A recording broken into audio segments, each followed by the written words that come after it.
Two West African boys decide to skip town in hopes of heading to Europe to become pop stars. The grass is always greener. As an American, when I saw the beginning of this movie, I had mixed emotions. These two boys are clearly well liked by their friends and community, and they have a supporting and loving family. But they also live in what a lot of people in America would consider extreme poverty. When the boys scheme to leave their home in Senegal and head to Europe in hopes of becoming pop stars, I was kind of on their side. I assumed that there probably was a better life for them in Europe. I just didn't realize how far and how dangerous that trip would be. Now, it may be a generational or a cultural thing, or it may have been the filmmaker's intent, but when we hear the music that these boys make, it was okay, but it's not leave your country in hopes of making a hit. Now, as the boys head out on their journey, it becomes immediately clear that the journey from Western Africa across the Sahara is going to be harrowing, and not just because of the desert. Turns out there are a lot of hostile areas in northern Africa. The movie toes the line of horrible things happening while not really showing them. That doesn't make it super easy to watch. Even though we don't see everything, we know what happens, and because these boys are so likable, it's very stressful to the audience. For the first 80% of the movie, I had no idea what the title meant. Turns out Io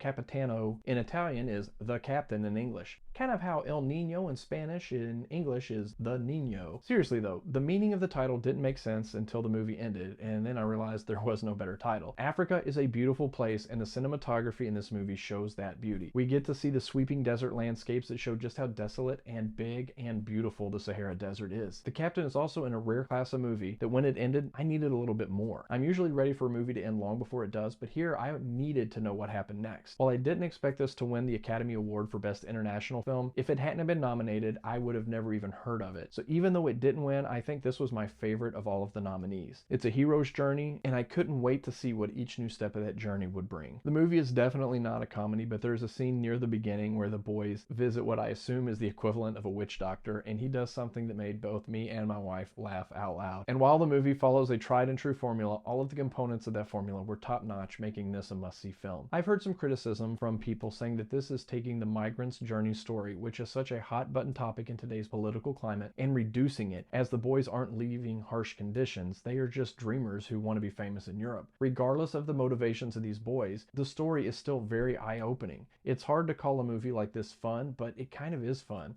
It isn't an easy journey, but it is one that will keep you on edge because of how much you like these boys and want them to rise up and succeed.